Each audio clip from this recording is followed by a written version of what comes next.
Praise the Lord. இன்றைய நாளுக்குரிய வேத வசனம் ஏசாயா 48வது அதிகாரம் 18வது வசனம். என் கற்பனைகளை கவனித்தாயானால் நலமாயிருக்கும். அப்பொழுது உன் சமாதானம் நதியைப் போலும் உன் நீதி சமுத்திரத்தின் அலைகளைப் போலும் இருக்கும். அன்புக்குரியவர்களே, இந்த அருமையான காலை வேளையிலே மீண்டும் வருகிற இயேசு கிறிஸ்துவின் இனிய நாமத்தில் உங்களை வாழ்த்துகிறேன். பாருங்கள், அருமையான வசனத்திற்காக நன்றி செலுத்துவோம். அவருடைய கற்பனைகளை நாம் கவனிக்க வேண்டும். கவனிப்பது மாத்திரமல்ல, கர்த்தருடைய வேதத்தை நேசிக்கிறவர்களுக்கு மிகுந்த சமாதானம் உண்டு. அதுபோல வாலிபன் தன் வழியை எதனால் சுத்தம் பண்ணுவான்? கர்த்தருடைய வசனத்தின்படி, கர்த்தருடைய வார்த்தையின்படி, இல்லைன்ற அவருடைய கற்பனைகளின்படி நான் நடக்கும் போது நம்முடைய இருதயத்தை காத்துக்கொள்ள முடியும். பாருங்கள், வாலிப பிராயத்திலே எத்தனையோ பிள்ளைகள் வழி தவறு இல்லை என்றால்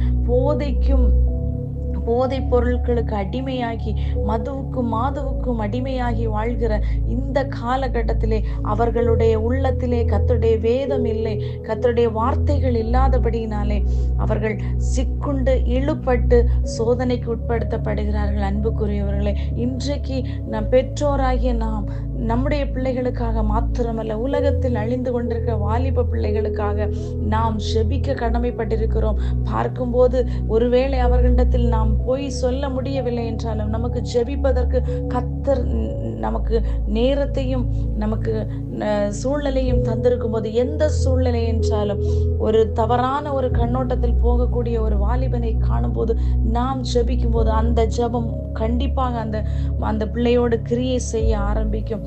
நாம் இந்த நாட்களிலே முழங்கால்களை முடக்க வேண்டும். வாலிப பிள்ளைகளுக்காய், அநேக அழிந்து கொண்டிருக்க வாலிப பிள்ளைகளுக்காய்.